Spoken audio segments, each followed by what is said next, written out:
Welcome to LOA Today. I'm Walt Thiessen. With me today is abundance teacher and money coach, Jody Lynn Craven. This is your daily dose of happy. We are so happy you decided to join us today. And this is an interesting thing. As we're starting today, I'm thinking about what's been going on in my day. And Philip, who's joining us today as a guest, he was telling us what's been going on in his day. I didn't get a chance to find out from Jody Lynn. I have a sneaking suspicion just from the way she kind of answered a quick hello question. There's something going on in her day.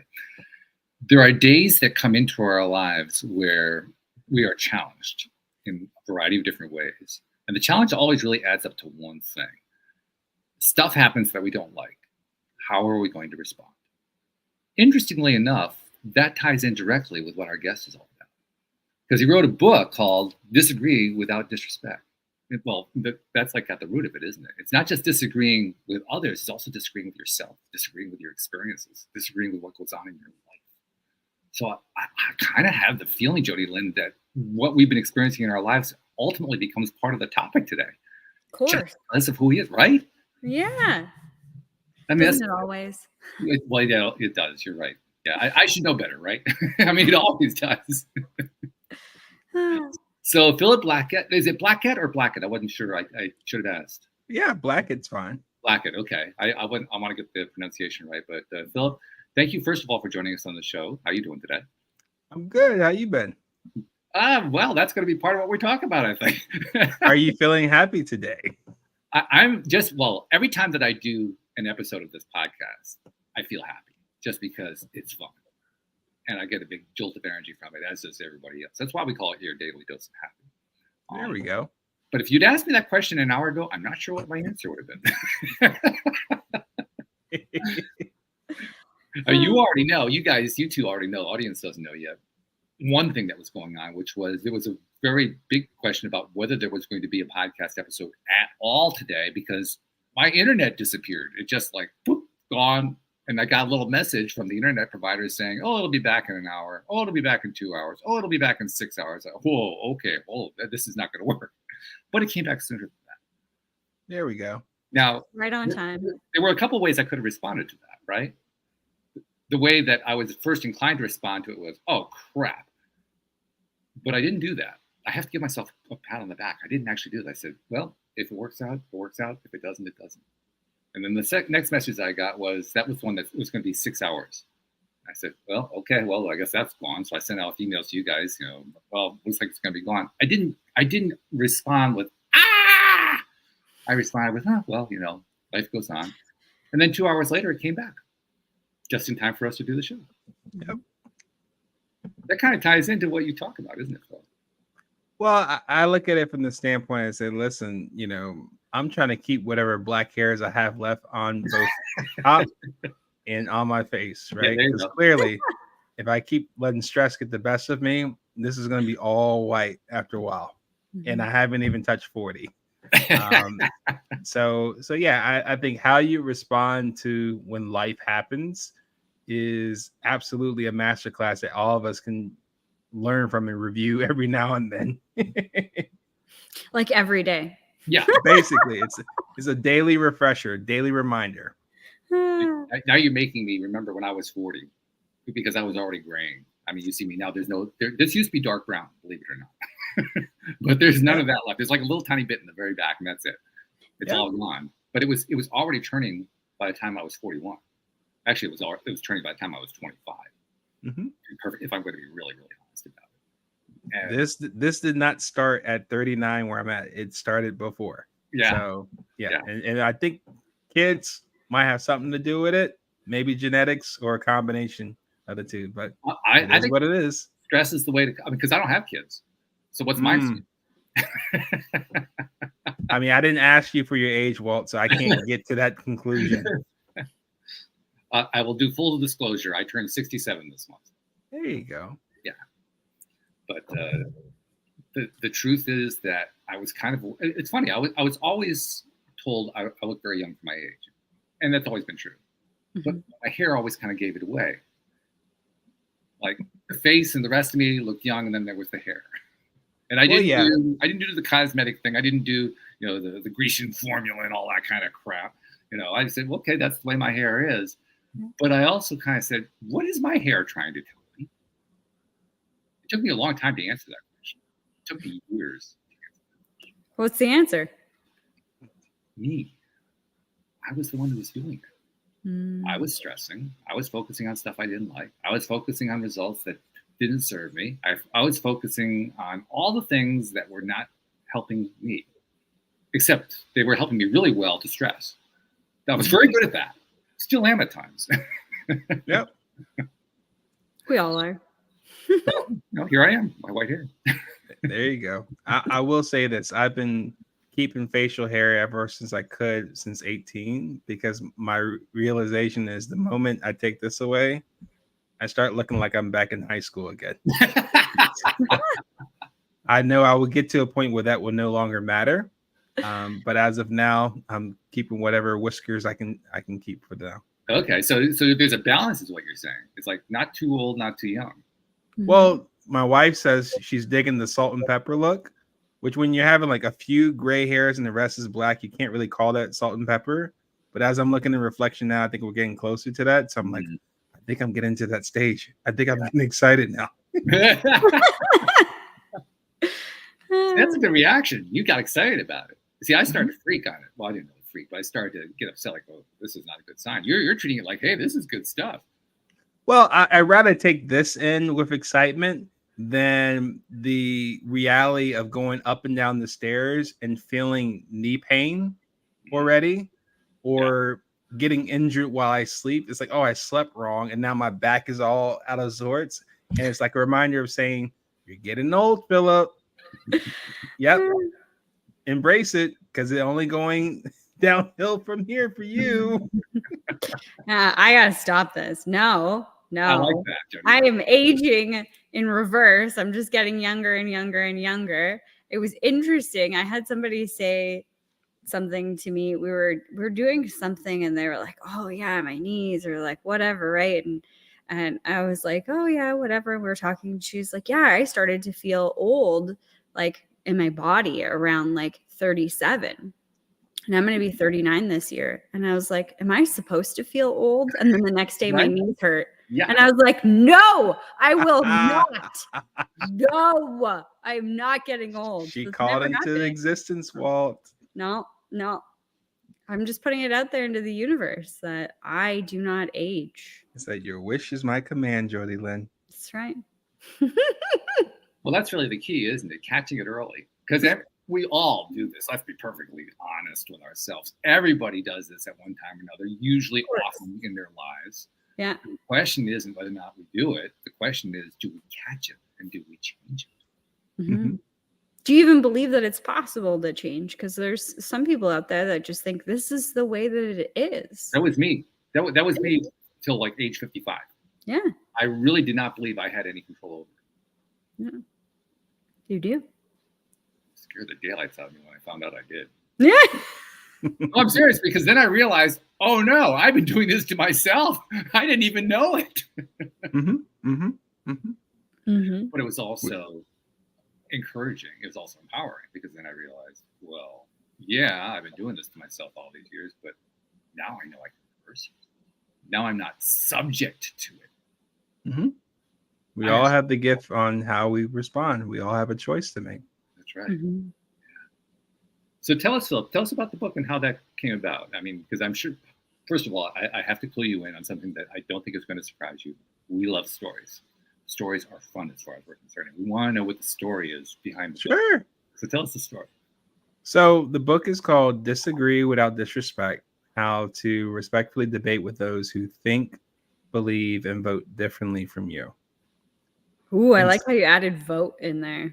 Oh, of course. Especially yeah. Exactly. So the story behind it is it happened 4th of July last year. And my sister brought her family up to Boston to visit me and my family. And my mom came up to visit her children here and her grandchildren. So she was like all in one, right? So the adults are in the living room. I'm talking to my sister about some topic, frankly, I don't remember anymore. All I know is that we were clearly on opposite sides of the issue. And so as we started to discuss, some would say debate, I mean, tomato, tomato, my mom jumps in almost like a referee, but without the zebra shirt and the whistle. She basically said, "Look, we're not going to do this. I know we got fireworks planned for tonight. I have no intention of seeing fireworks happen in this living room right now." And so while I appreciate the intent she had as far as stepping in to try to preserve the peace, so to speak, so we could have a decent family get together, I think the impact of it was, quite frankly, a lost opportunity. And I think the lost opportunity was my sister and I, we don't see each other often.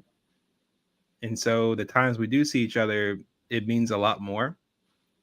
And in this world of like social media and text messages and smartphones and all this stuff, some conversations are better had in person, face to face, rather than otherwise. Yeah. And so I think that was a lost opportunity for us to get to know each other better, as close as we are brother and sister.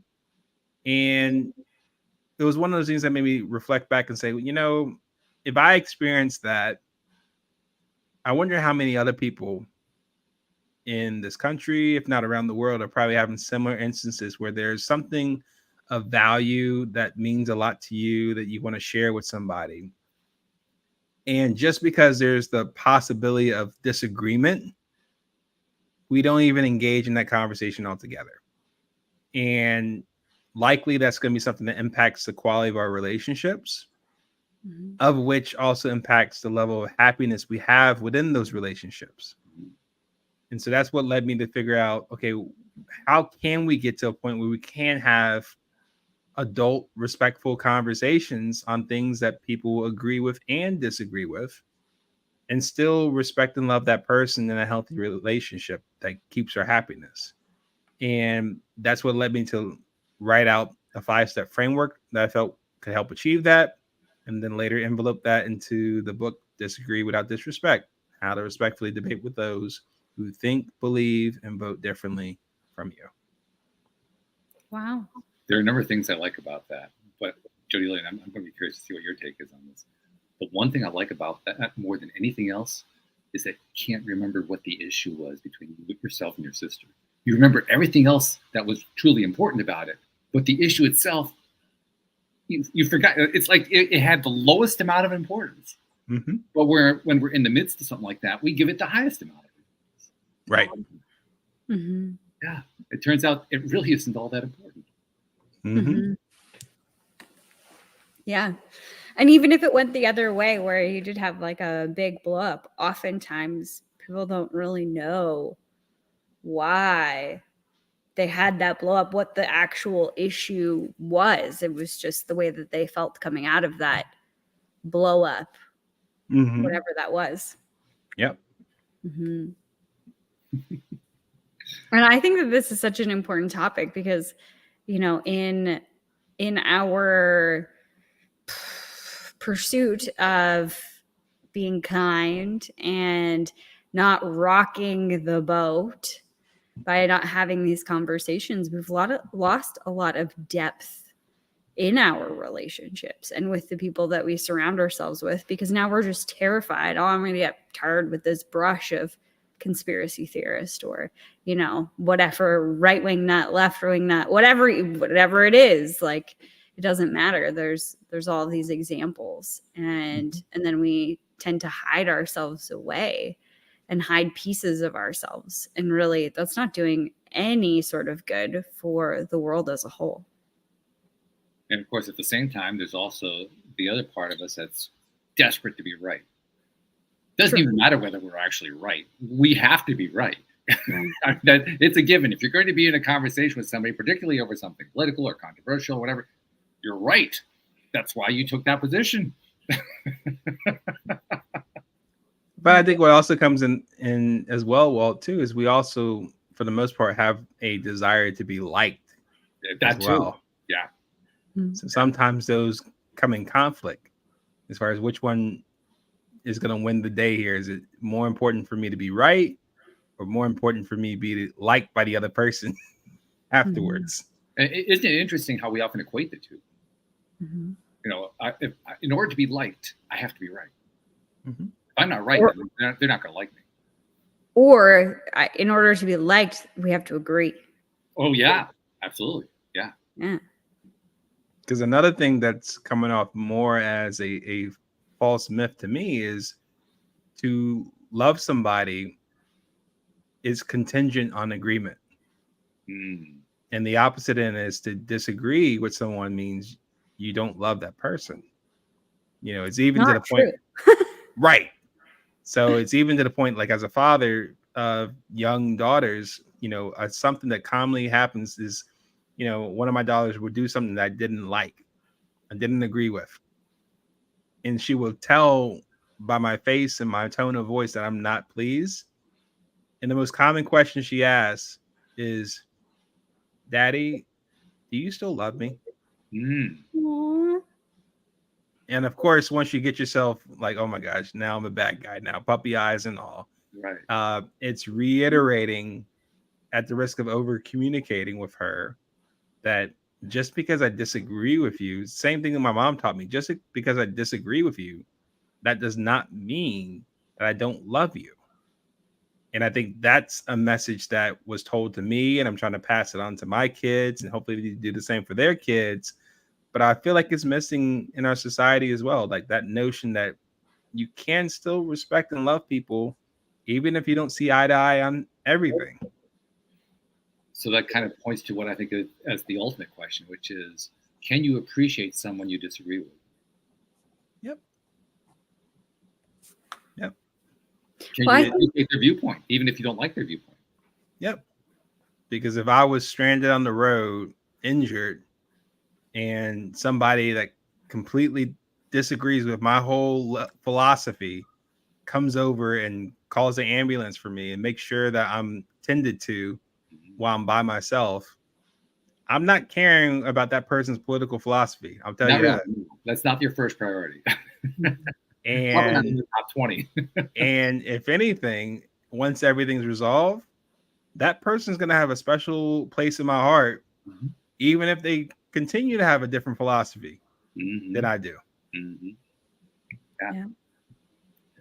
This also points to what I think is really the heart, the root of this whole question. And it's a great question, as Jody Lynn was pointing out, because it's so contemporaneous. It's so appropriate for what goes on in society today, which is that we as human beings have a tendency, and I think I'm putting it mildly when I say this, but we have a tendency to want to look outside of ourselves when we don't like what's going on. We don't really have a tendency to go inside and say, this is me disagreeing with myself. This is me disagreeing with who I am. We simply say, the other person's an idiot. The other person's crazy. The other person's too blank wing, whichever wing it is. The other person's too fill in the blank. In other words, it's the other person's fault. Very rarely are we willing to go and say, this is me. Isn't that interesting? Or the other thing I would say too, Walt, is it possible that I could be wrong? Oh God, no, we can't have that. Never. Or should I just double down until it's absolutely without a shadow of a doubt I'm wrong, and now I look even worse? Yeah. My dad used to say to me all the time, you want to be right or you want to be happy? Yeah. All right. Yeah. No, alluding to something else you said earlier, Jody Lynn, and actually something you said, Philip, you both hit on the same point. It's amazing how we can reach not just a point in our lives, we can experience long segments of our lives, because this is what I did. We can experience long segments of our lives where we really do believe we don't have any control over this. That what happens, happens. And we're just kind of like corks bobbing on the water, and oh, here comes a wave. Everybody duck. Nothing you can do. Brace for it. Brace for it, right? Well, and how much like turmoil this topic, like being right, wanting to be right, like holding on to that and pushing everybody else away, how much turmoil it can create in your life and keep you stuck and feelings of anger or blame or sadness or all of these things that you don't truly want to feel, but you're not really sure how to let go of because you want to be right. I remember I had a couple really, really good girlfriends, and like they were my best friends. And I went through a really tough time in my life where, you know, I almost died and lost a baby and all of these things happened. And I told them what had happened, and I had gotten a text message. Glad you're okay. And that was it. And then like a couple weeks went by, and I was furious.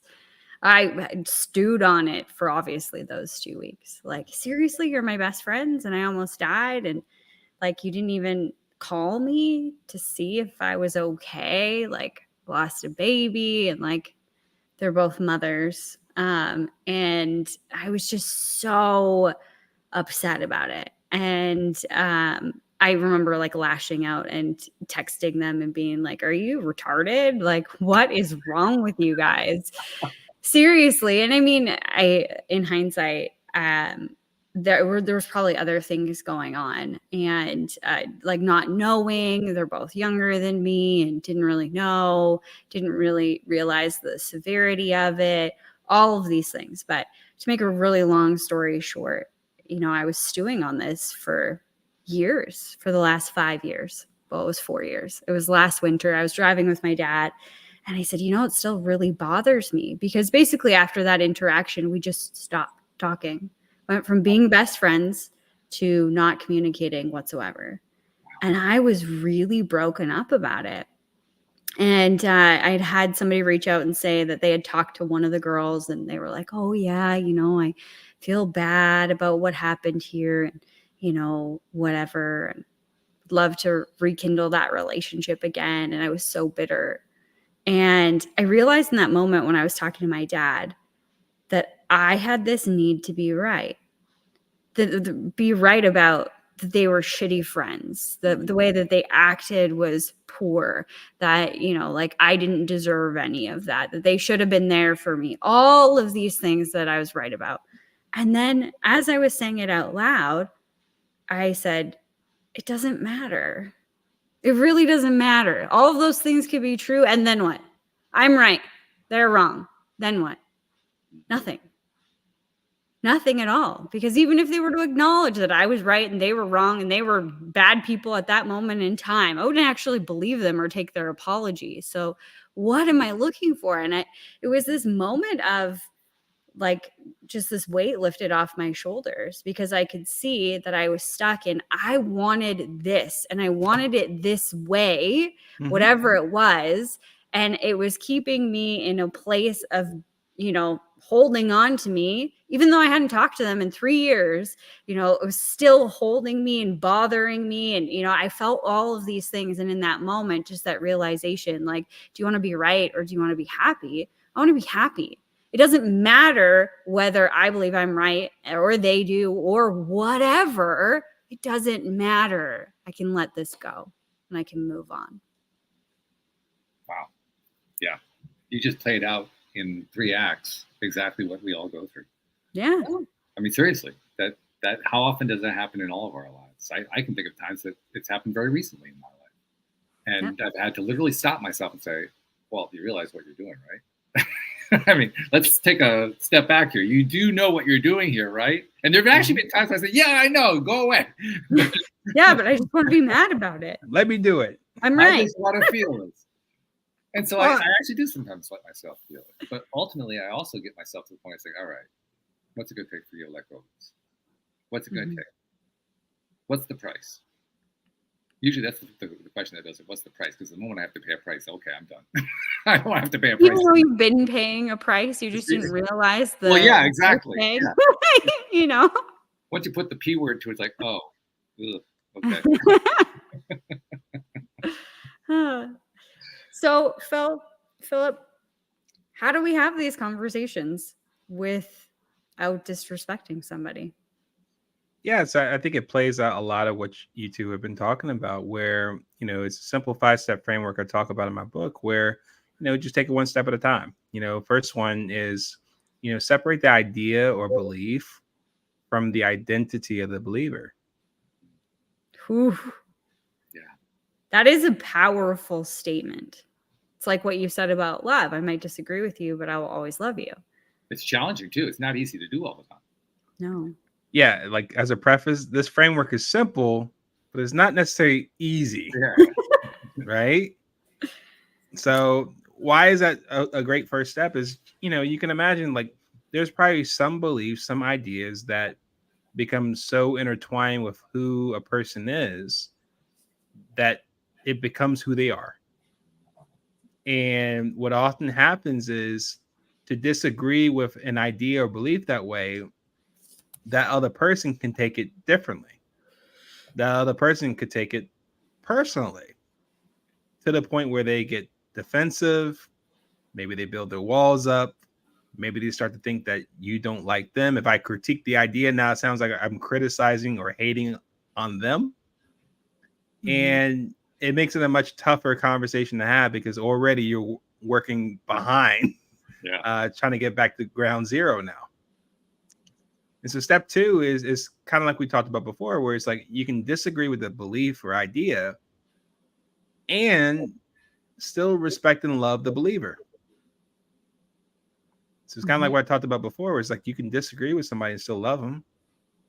When I went to church, it was the whole essence of hating the sin but love the sinner. That's how I got from it, where it's just like, okay, I can disagree. 2 things can be true. I can love you, and I think that what you're saying doesn't vibe with me.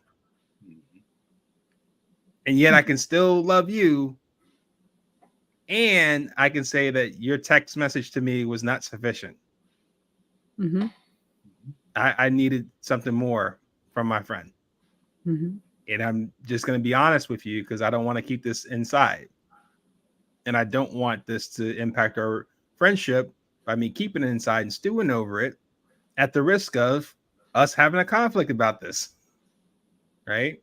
Yeah. And so once you kind of set the groundwork there from those 2 previous steps, now you can go to step 3, which is ultimately what a debate should be about. You're talking about the issue at hand based on its merit. So what I'm talking about is, you're talking about facts, logic, data, research, analysis, performance, reviews, results. You try to stay objective with what's going on with the issue at hand. I'm not getting involved with name calling, because I did not have to live long enough as I've lived now to know, once you get involved with name calling, any sort of debate you're going to have now, sensible debate, goes right out the window. It's True. No longer a debate. You might as well just go ahead and press the reset button, grab your basketball, and go home. Nothing good is going to come out of this at this point. But yet we're enthralled by it because of the drama that comes from it and the entertainment value. Oh, yes. But, if we can do that and focus on the issue at hand, like listen to the other person's point of view, genuinely, actively, ask questions to better understand that person's perspective, then you lead into step 4. Regardless of the outcome, whether it's me seeing Jody Lynn's point of view or vice versa, or us agreeing to disagree at the end of it, or something we weren't even expecting as a byproduct of the whole thing altogether, a third alternative, we should embody what we learned when we were playing sports when we were young. Like, what happened at the end of a game, win or lose? What did the teams do? Shake hands. There you go. It's that good game. Like, good sportsmanship can still be modeled in our relationships and friendships, where you can essentially say, listen, I appreciate us talking about this. I may still look at things differently. However, Walt, I never knew why that issue was so important to you until you shared it with me. Mm. I appreciate you taking the time to educate me and inform me where your perspective comes from. I didn't know that. And then that kind of leads into the final step. You can still respect and appreciate the person after the debate. If you disagree, that's fine. Chalk it up to us having an atmosphere that embraces diversity of thought. Yeah. But if anything else, you keep the door open, more importantly, to continue the dialogue, to build the relationship after the debate, where you say, Jody Lynn, I appreciate what we talked about. I love for us to continue that conversation. Maybe there's an event coming up next week. Maybe we should attend it. See what that speaker has to say on this topic.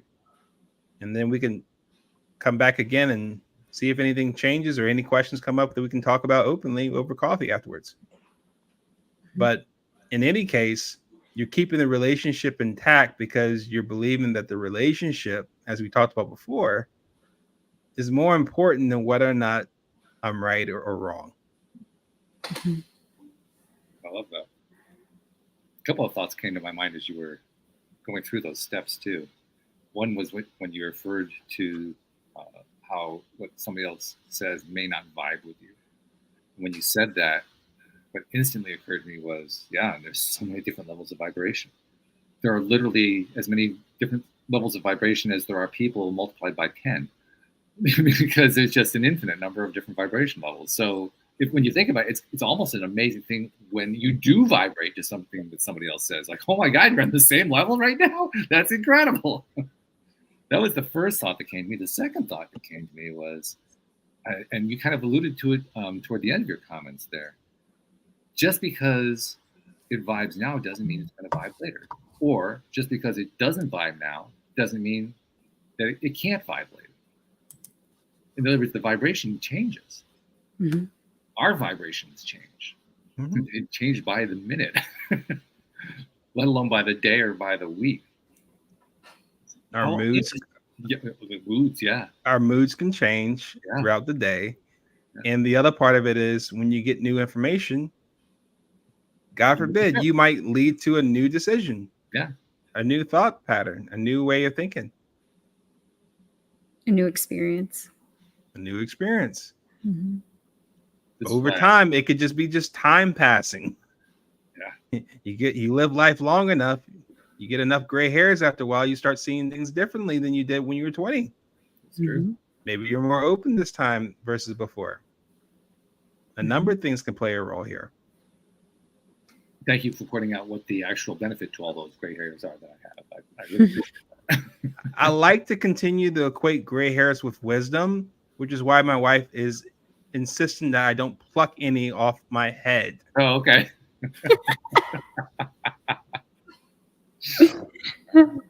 Good approach. I like that.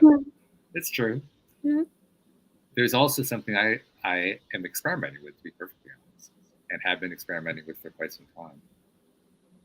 Because we associate the gray hair with aging or with wisdom or something along that line. But we don't really seem to have any associations with gray reverting back to original color because, well, that never happens. And the thought that keeps going to my mind is, well, why doesn't it? Is it inevitable? Does hair always have to change one direction only?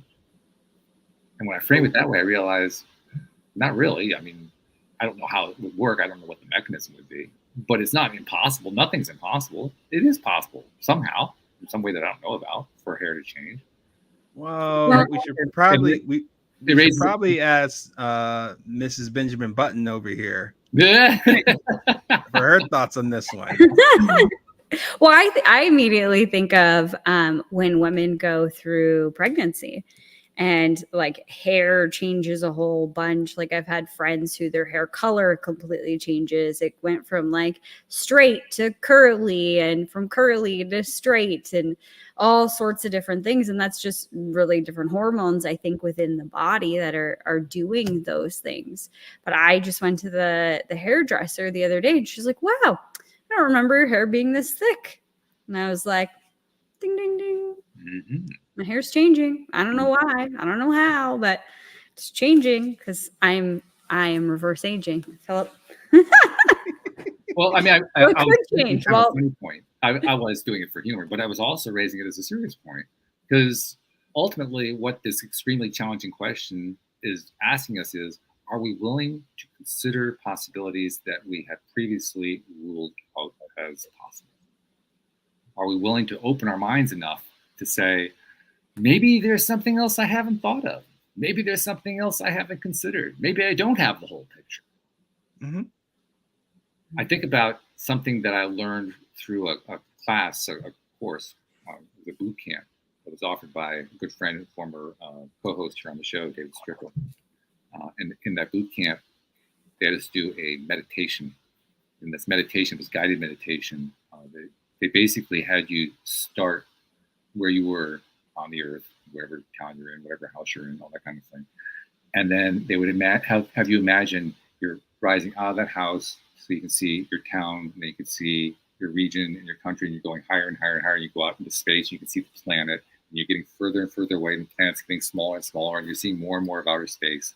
The whole idea of the meditation was to take you out to a point where the earth disappeared, the sun was this little tiny speck. And from that perspective, understand how important those problems and frustrations and limitations that you're tying yourself to, that you're hanging on to for dear life, you see just how important they really are. Because in the giant space of things, it's like they're nothing. They're so infinitesimally small, it's ridiculous.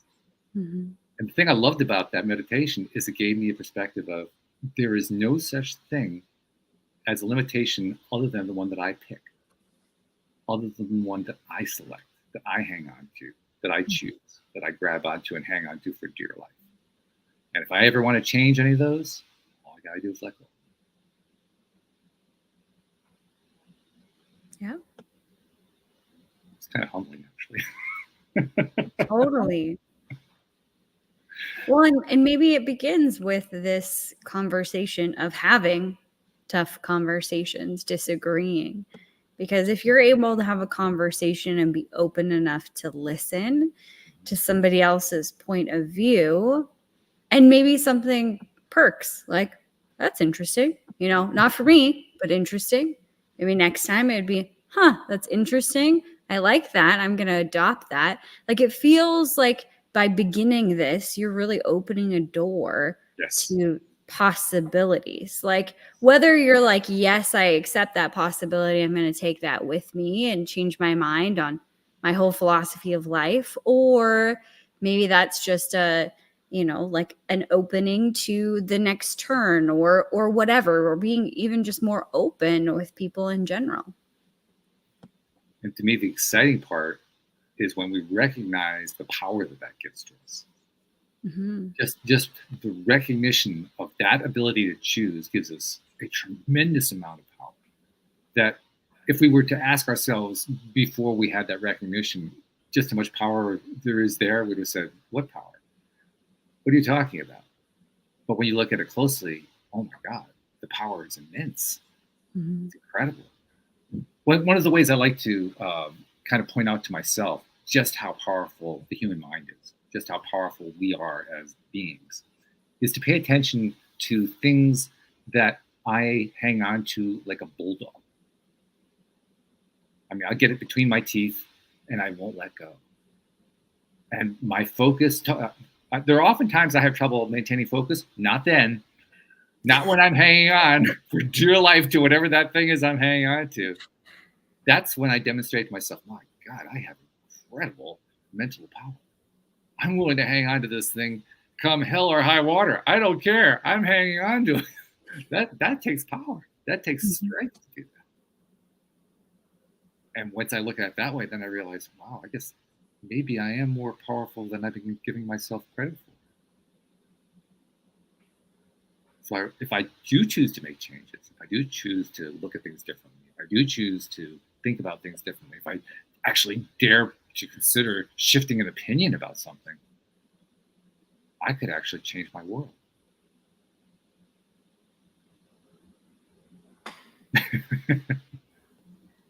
Absolutely. It's a scary concept, but it's also empowering at the same time. Mm-hmm. So what's been the reception of the book, Philip? I'm curious to know, how are people receiving it? Because it's relatively, this is recently published. I mean, you talked about the story, the inspiring it happening this past summer. So this is a really new publication. Oh yeah. So I think part of the reception is I think it's been helpful for people to have something that's simple and more tangible, so to speak, as far as like what can they start to work on, right? Because oftentimes when it comes to relationships, it'd be ideal if both people in a relationship adopt changes, but sometimes as simple as what Jody Lynn said is like, that's interesting. Tell me more. Something that's very simple is doing that allows people to say, I didn't think you were going to ask me to tell you more, but sure, while you're at it, I'll go ahead and tell you more about it. And so something as small as that, I find that it's been helpful for people to say, hey, you know what? Conversations with certain people aren't as tense as before. Like I've noticed that people are starting to be more comfortable, less defensive. The guards are coming down just from simple acts. You know, like one person told me, it's like, Philip, it's not like you came up with the cure for cancer here. Like some of this stuff has been around for a while, but not organized in a way to say, hey, if you take this in sequence and just start small in little bits in your next conversations, you start to build reps. You start to get more practice and feel more comfortable doing things. And people start to note that. And they say, hey, it's so different talking to Walt compared to other people because he's just much easier to talk to. Mm-hmm. I don't feel like I have to walk on eggshells around Jody Lynn when I talk to her because she's that much more like calm, cool, collected around me and just listens. Mm-hmm. And we could just have a go back and forth tennis match without her trying to outserve me every time. You know? Mm-hmm. So yeah, I think it's been helpful. The outserving part, that one stuck with me just now. It's always a one-upmanship kind of thing, isn't it? Not always, but it's often a one-upmanship thing. Oh yeah, well, how about this? Well, you didn't consider this. Well, yeah, well, how about that? Mm-hmm. Mm-hmm. Mm-hmm. So we want to be right. Absolutely. Especially with politics. Be right or be dead. That's right. It's so interesting because I didn't care about politics. I've told you this before, Walt, for a really long time, probably until maybe 2020. I'm Canadian, so I definitely didn't know what Democrat and Republican meant. And you live in the U.S. and still haven't figured that out, so you're not. Yeah. Yeah, I was like, I don't know, but I really didn't know what liberal and conservative meant either, or NDP. Like I had no desire to learn. And then that was one of the things, observing others as I began to learn and become interested on like how these things happen and what's going on, and what the rules are. And I don't know, whatever things that were going on that were of interest to me, you know, just seeing the division, the segregation of, you know, like this is right and this is wrong. And okay, like maybe I still don't know. There's things that I definitely lean towards, but me as a personality, I've always been curious. Like, tell me why you think that's okay, or that's good, or like whatever. And I'm always challenging myself to think about other ways that I can perceive what's happening. And I'm just a naturally curious person. But there's a lot of division in our world because of that one topic of politics, and so many others too. But I think about, if we could have conversation. Actually, it percolates in my mind when COVID was happening. There was the like giant Black Lives Matter rallies and stuff that were going on. I think that was like right after George Floyd.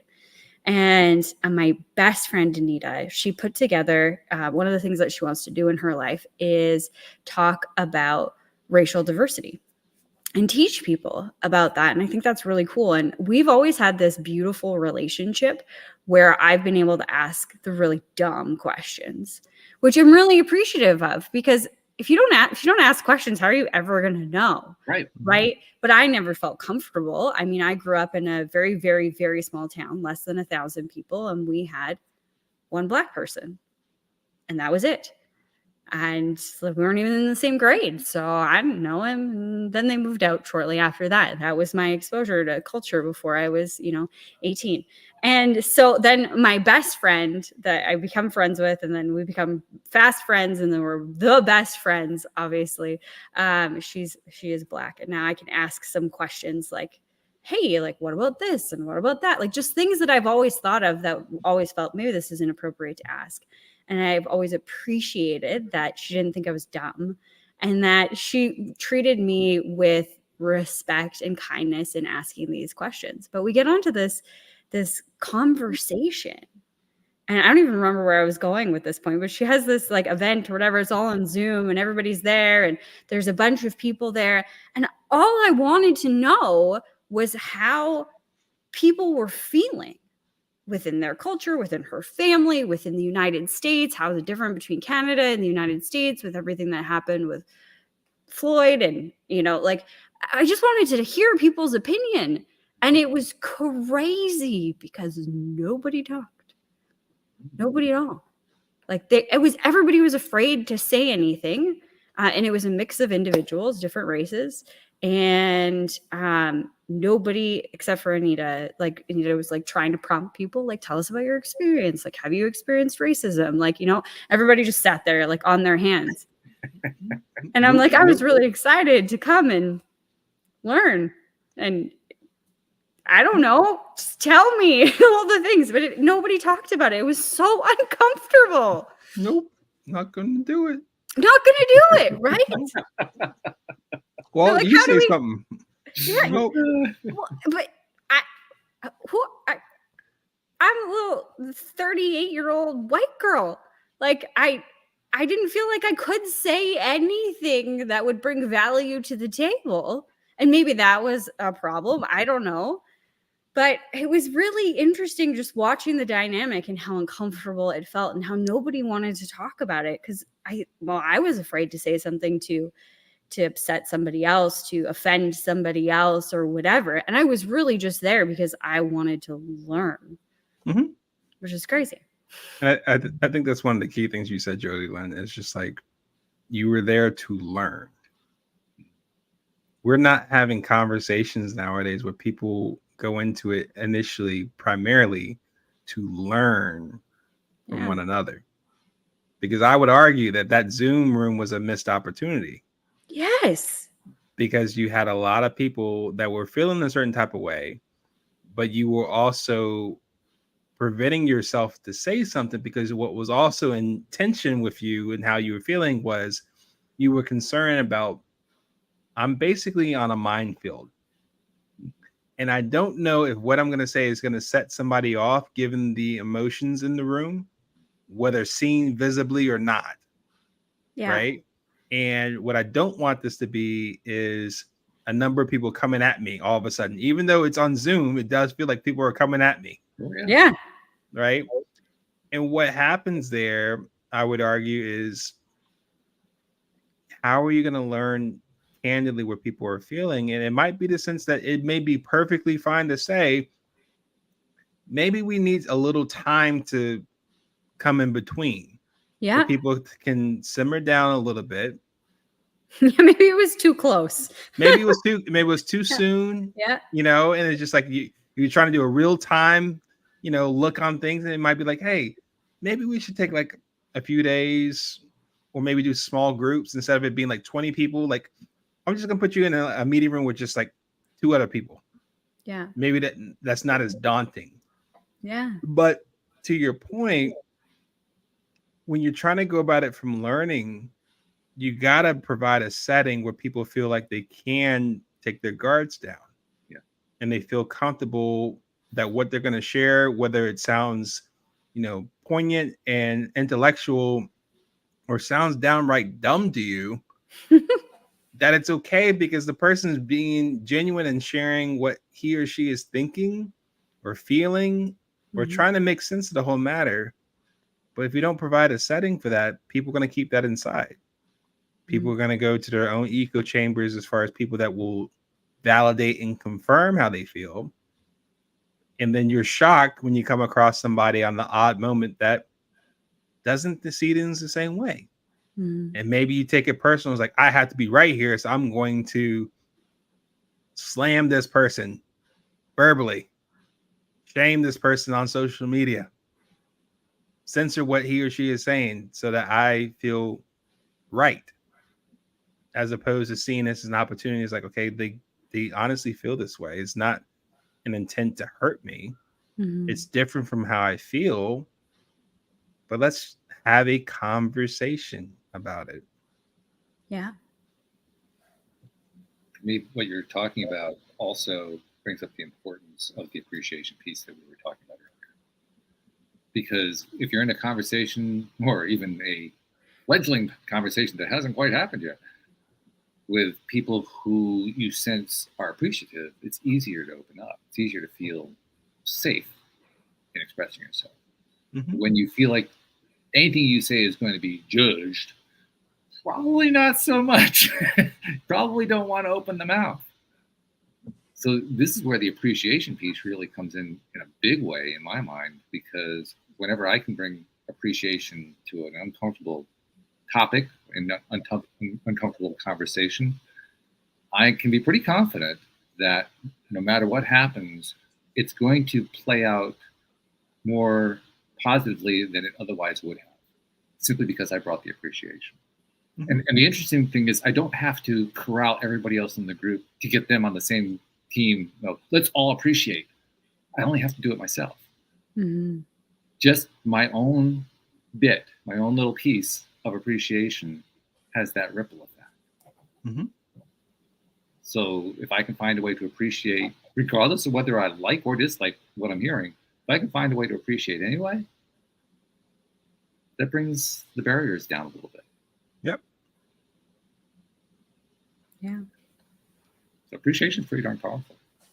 It really is. I agree. And I think that these opposing opinions, differing opinions, whatever, differing experiences add to the spice of life and make us better, or have the potential to make us better as humanity. Yep. Because I think part of it is, I know you mentioned that diversity is, important. It's cool and that sort. I think one of the things that, I try to help people understand is diversity goes not just beneath the surface, but it goes beneath the skin, beneath what you see on the outside. And oftentimes it's how people think. What do they believe in? What do they feel particularly moved to vote for? That you can't see just by looking at a person. But the only way you can find out is provide a setting where they can share that with you. Diversity of thought, to me, is a whole nother level of diversity that's not on the same level of importance with some people as opposed to what you see on the outside. However, if we're going to have a society that's more open to people of different backgrounds and sorts, that should be part of that diversity conversation as well.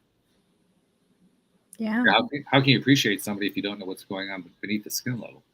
I mean, you really can't. It's not possible.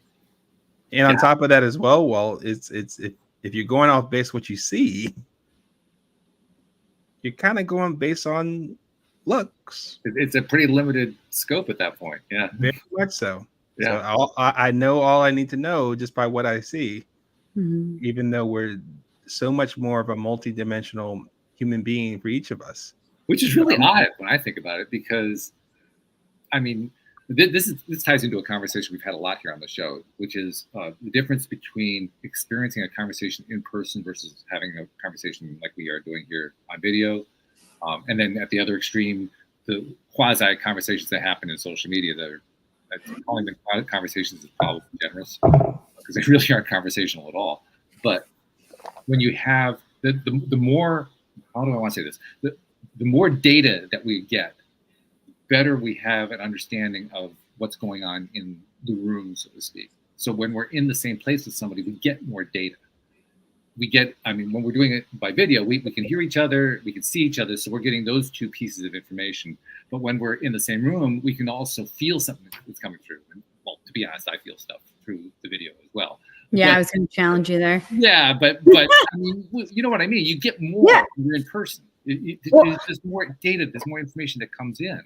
I think we're more in tuned to being in person and in the same room and those skills, so that you can have the same skills long distance.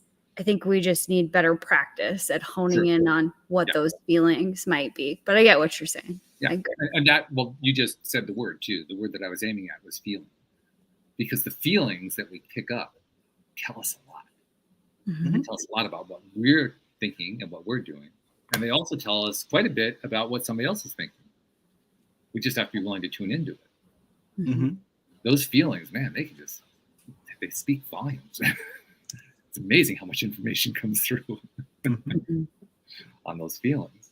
So when I think about this topic that you raised in your book, Philip, the ability to disagree without being disrespectful, or to put it another way, to disagree respectfully, to find respectful ways to disagree with each other. I think about it in terms of what are the feelings that are coming through, because there are going to be a ton of feelings. That's one thing you can count on. Wherever there's polarization, there are a bunch of feelings going on. Isn't it interesting how often we skip those? Totally.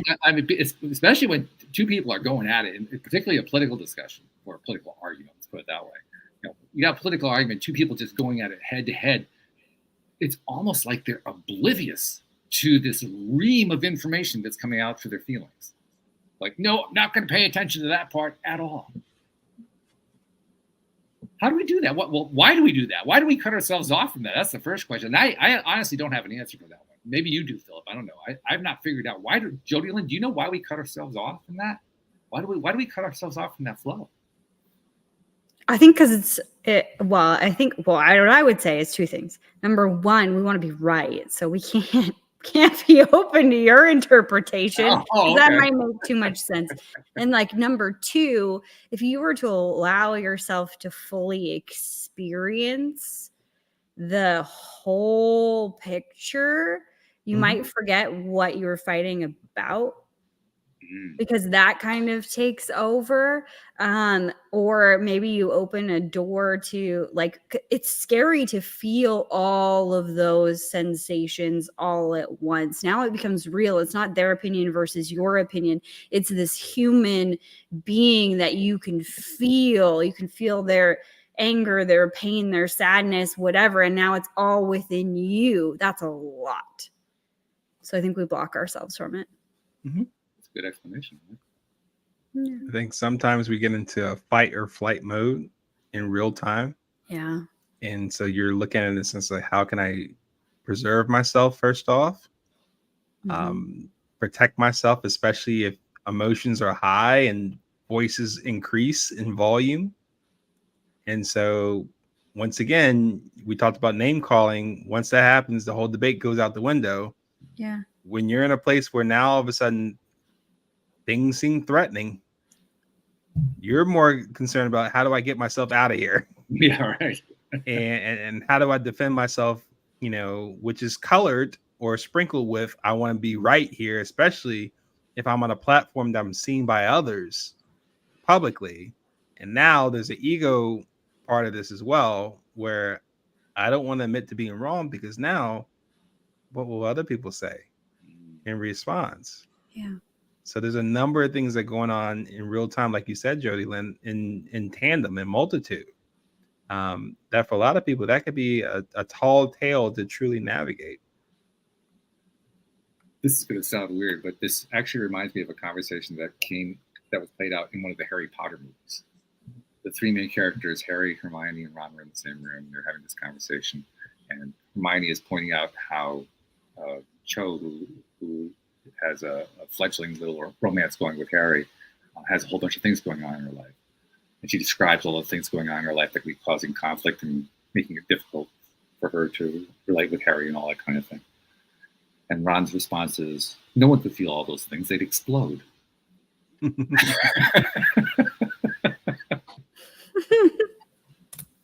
So I kind of wonder, is that kind of what's going on at the, below the surface, that we're not tapping into the feelings going on because we feel like we'll explode if we do?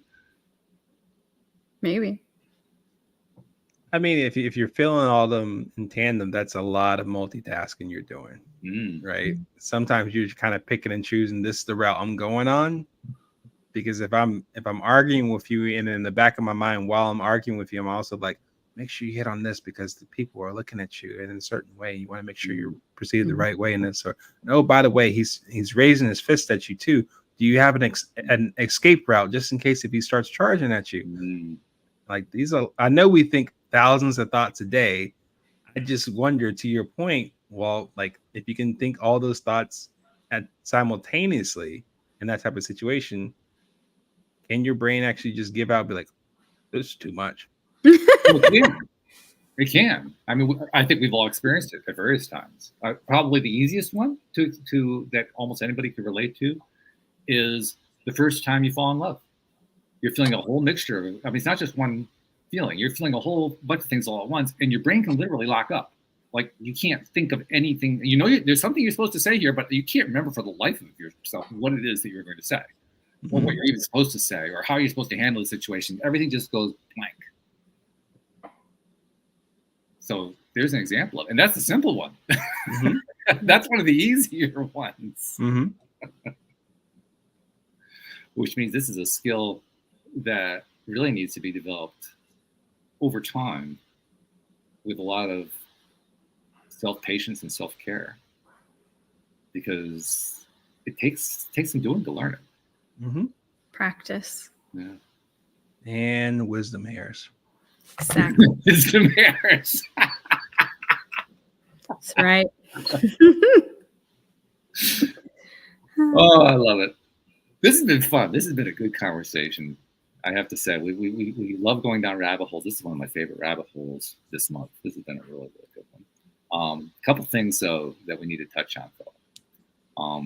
Clearly, you're a man of depth. You've got a lot of stuff to say. I'm sure you said a lot in your book. You've shared a lot of good stuff here.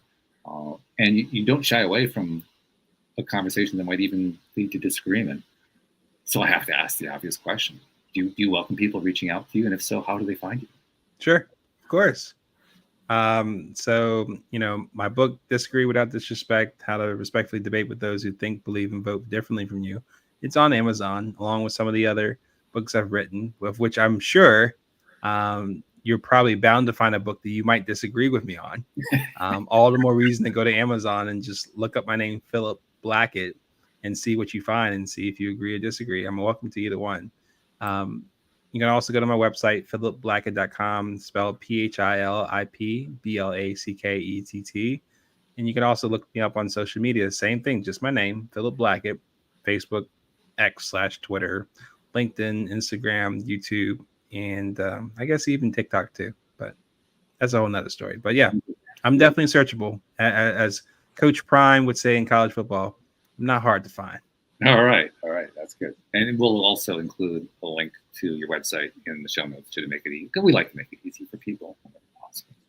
So, okay, so that's the first thing. Second thing I have to do is I have to share something with you that I discovered a couple of years ago. And I made it a part of the show now since then, because I realized something that kind of had slipped through the cracks.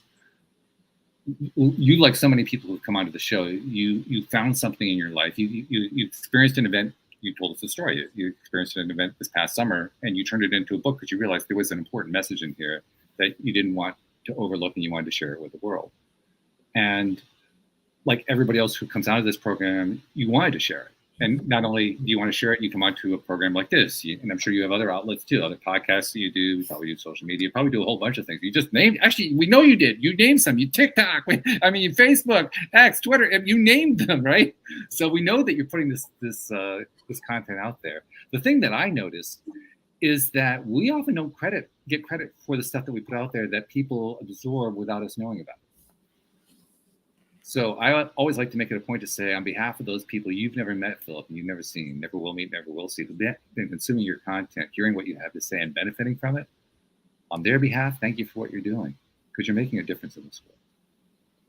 I appreciate it. I think as somebody who's been that person who's read and subscribed but never said anything, maybe because you didn't have anything better to say, or you were afraid of being out there publicly as far as having a like or comment or a share to it.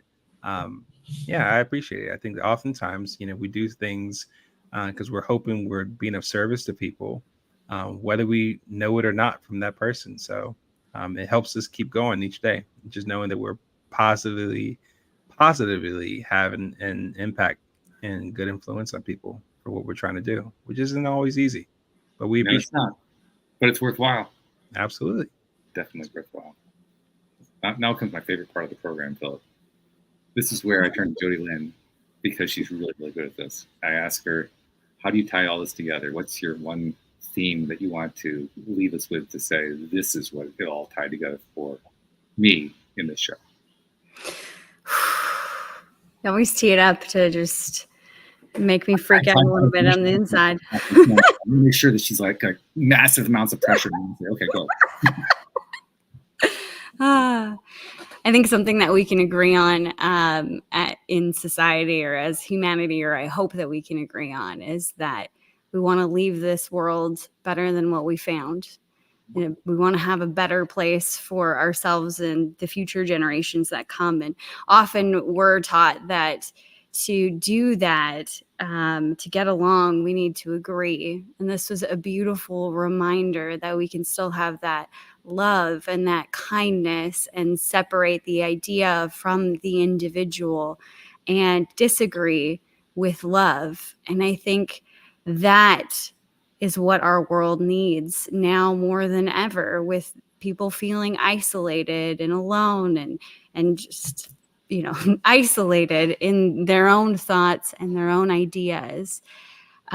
We need to remind them that it's okay to have your own ideas and to share those own ideas and to look at others who don't share the same wisdom or thoughts as you do. And just getting to know those people will make our world a better place and make us better human beings. Good stuff. I love it. Philip Blackett, thank you so much for joining us. We really do appreciate you, and we wish you all the best with the book, and just keep putting that message out there. It's such an important message. Thank you so much, Walt. Thank you, Jody Lynn. I appreciate it from each one of you, the opportunity to have this conversation with you. And thank you to our podcast listeners everywhere. We'll see you all next time here on LOA Today. Goodbye, everybody.